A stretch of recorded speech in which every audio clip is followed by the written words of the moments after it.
kan mana-mana. Harus ada target. Siapa yang mau? Gua kerjaan kok.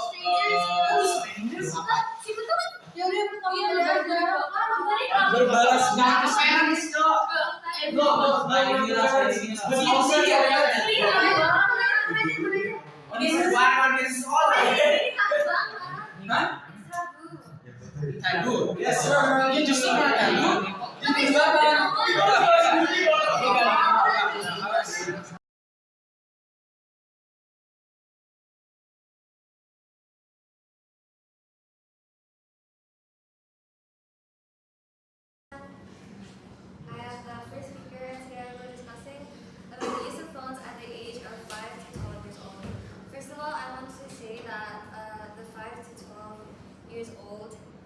Falls into the category of primary school years, which means that the children of this age usually start school, and starting school is a time of significant physical, cognitive, social, and emotional change. Now, these children are rapidly learning new skills, absorbing information, and becoming much more independent. And now that the internet can help introduce them to many things that can help lessen the impact of this big change. Such as even exposing them to internet, such as cartoons, might help them with social interactions, morals, even the idea of school itself, like the show Magic School Bus. And even a lot of studies from people shows that children benefit from the early internet exposure, even leading to them into the middle school's grade. Now, which means that internet, in short, can help children accelerate in both socially and especially academically.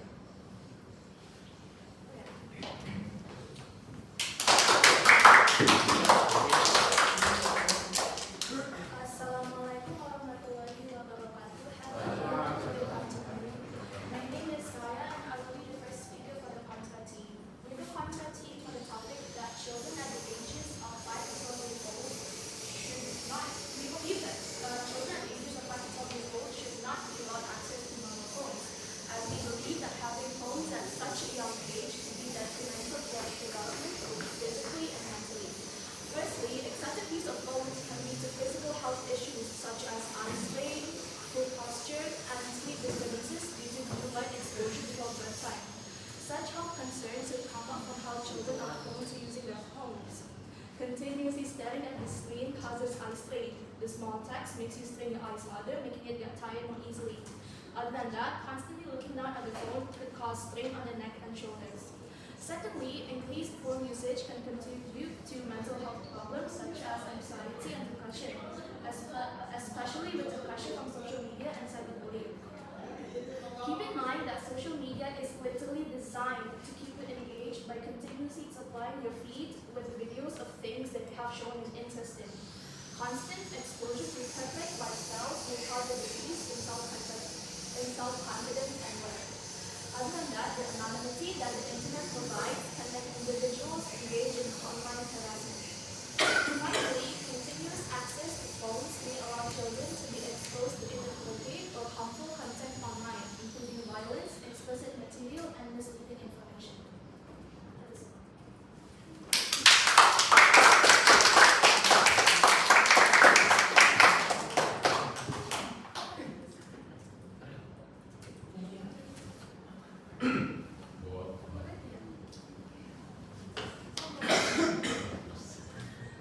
Thank you, Ryan, for the argument. For the example of this positive aspect of the internet are Google Classroom, quizzes, Guru, Canva, tutorial videos, Duolingo, and other apps that promote learning. These platforms provide interactive and engaging ways for students to learn and improve their skills.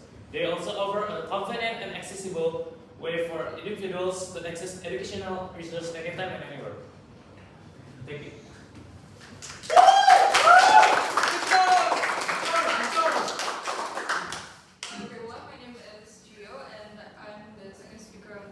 Opposition team. So today, I'm just going to tell you guys that, first of all, responsibility and independence can be forced through other means, such as chores, extracurricular activities, and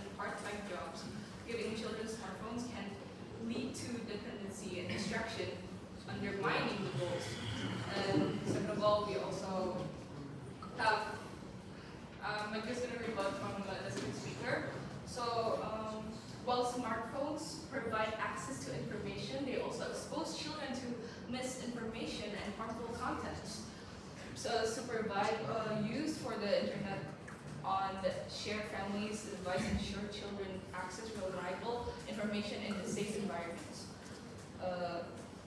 And then we have this, while educational apps are beneficial, children can access these resources through controlled device, like tablets or computers at home for school, and which allows us better supervision and limits distractions. We also have this phones facilities content communication through calls, text, and messaging apps, which can overwhelm children to reduce their ability to engage in interruption activities or rest.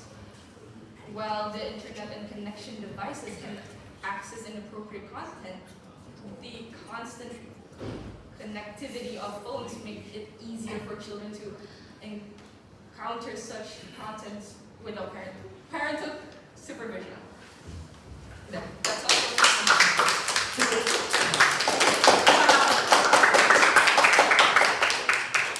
I'm the third speaker, and I'm going to tell you about the benefits of the internet for children.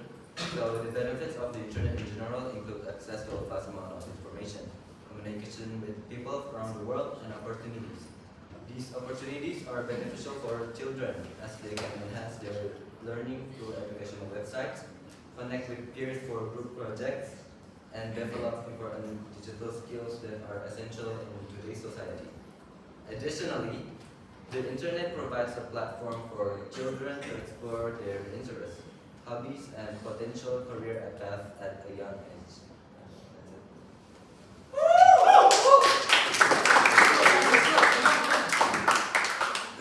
Hello everybody, I'm Jaffa I'm the third speaker from the opposition team.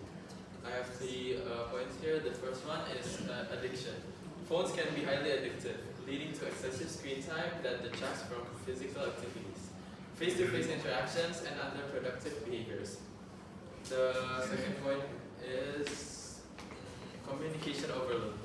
Phones facilitate constant communication through calls, text, and messaging apps, which can overwhelm children and reduce their ability to engage in uninterrupted activities or rest. The third point is inappropriate content. While all internet-connected devices can access inappropriate content, the constant connectivity of phones makes it easier for children to encounter such content without parental supervision. Thank you.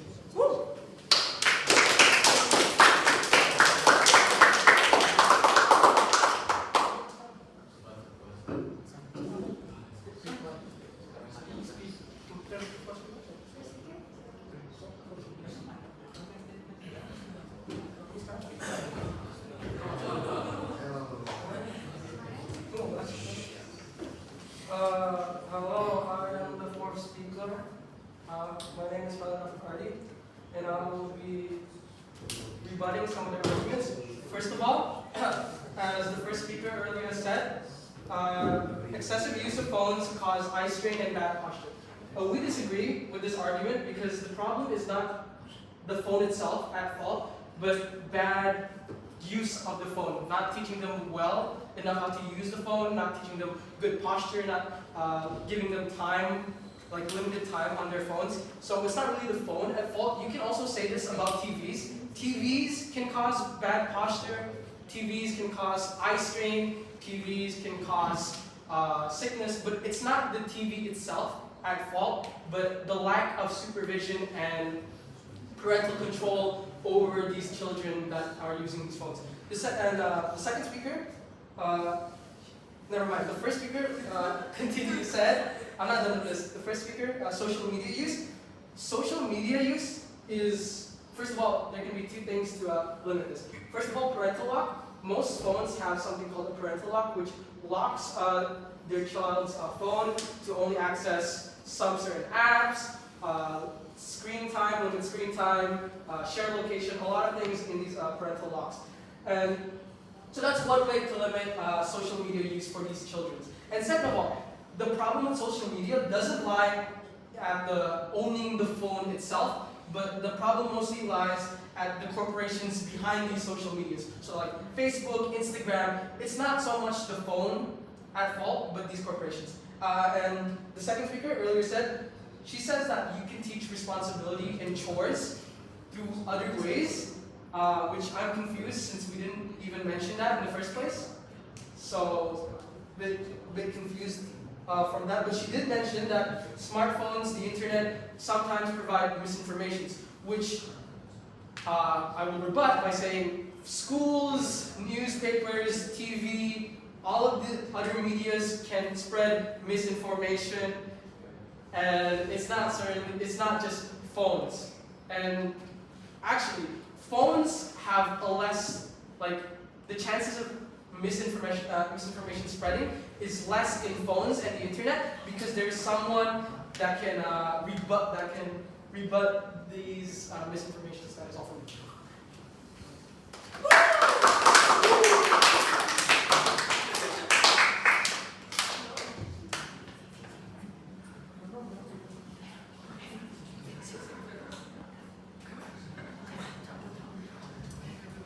Okay, so I'm the fourth speaker. Yeah.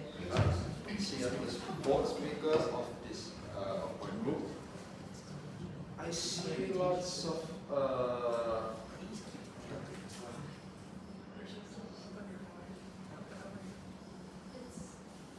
I see you saying earlier that some phones have parental locks, right? If the children can, I think, already know how to change the system, like turn off the parental lock, that will be causing more damage for the children. And also, children can access social media freely. You want?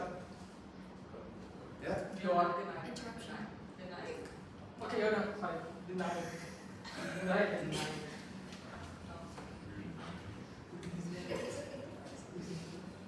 So children will use social media freely, and I'm afraid they will solve things that beyond our knowledge.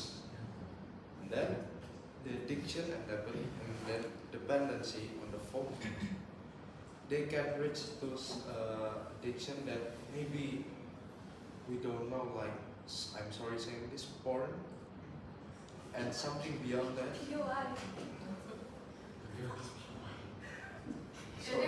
So they will access to that thing.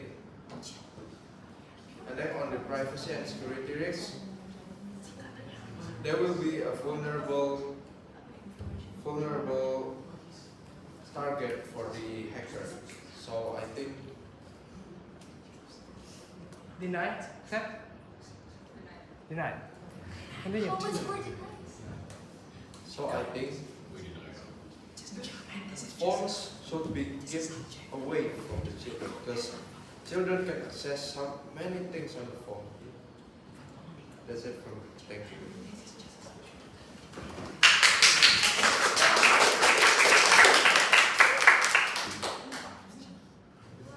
Boleh lagi? Boleh. Guru, ini saya. Boleh. Fifth. Fifth? Speaker. Kalau saya lagi nggak bisa. No, no. Oke.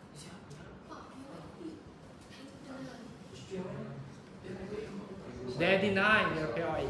How many more denies do they have? How many POIs you gonna ask? If you Chill. No, I'm just asking, what's the limit to denies and POIs? 3.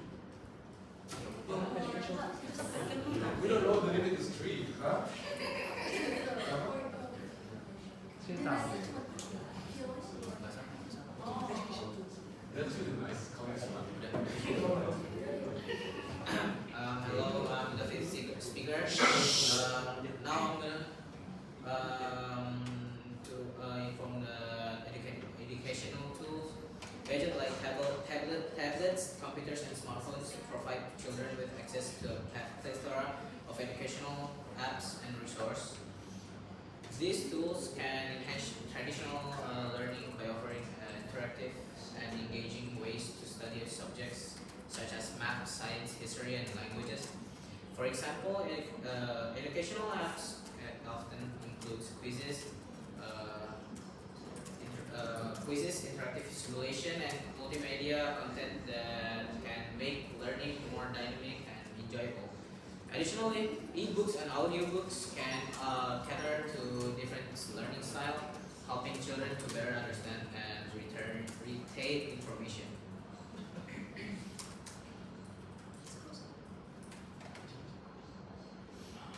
And then the the fourth speaker and said that I can access more, but we said earlier that they can't because the parental lock can only access through the parent phone, and only parent that know the password.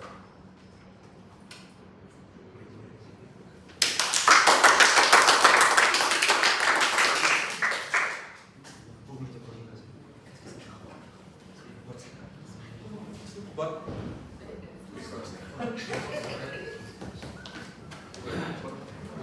go to first.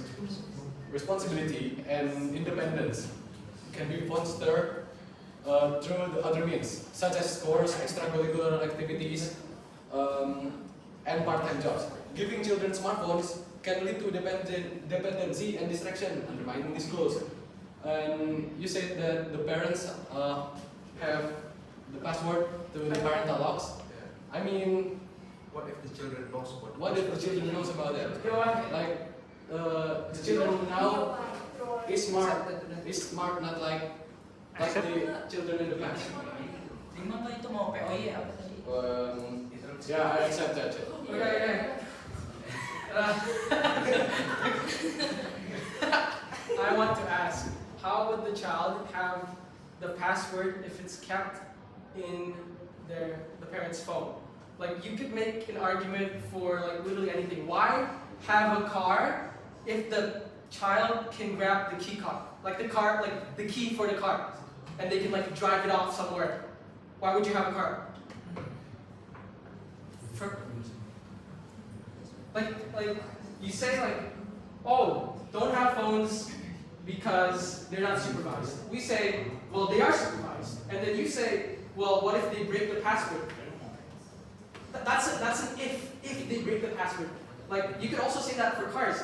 Why have a car? Because of transportation. What if the child, drives off? They need a key. But if they have a key, they can access the car. That means you don't get a car. How would they get this password?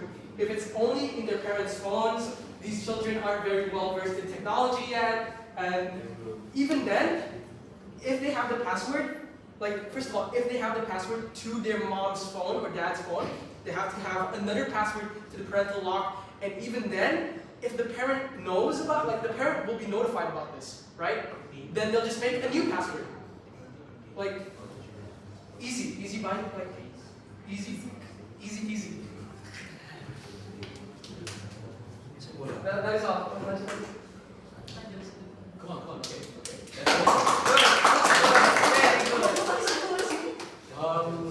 I will be replaced by Rafi. No. It's not me that coward. I'm not coward. Because Rafi want to replace me.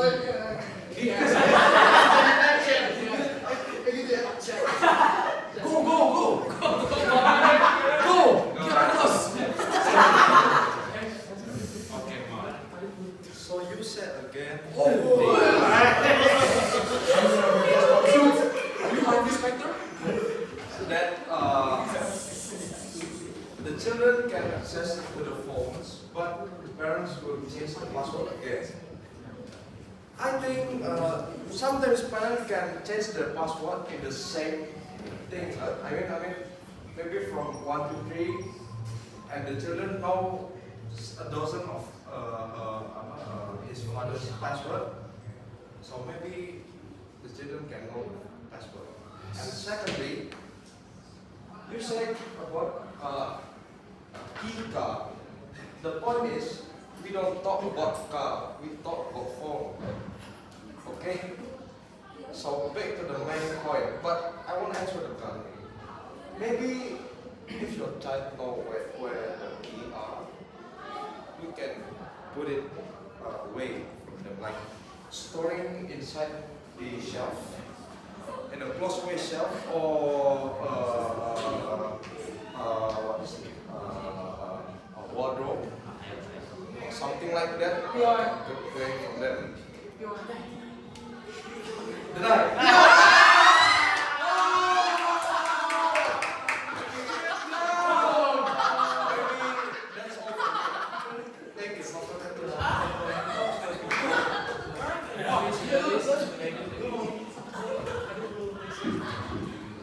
Hello everyone, my name is Aiman, and I'm the next speaker.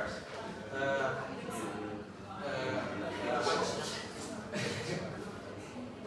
title is Safe Exploration. VR and AR technology and gadgets allow children to explore place and concept in a safe and immersive way. VR film trips can take children to historical sites, natural wonder, and even outer space. Providing an experiential learning opportunity without leaving the classroom. AR apps can overlay digital information into the real world, enhancing the understanding of the subject like anatomy, astronomy, and architecture. Fadil will replace it. Sumino replace! Sumino replace! So, earlier, Rafi said that for a key card, like a car key, he can put it, they can put the car key in a storage, right? Now, what he just said actually helps us, because he just proves that he just proves that That's why.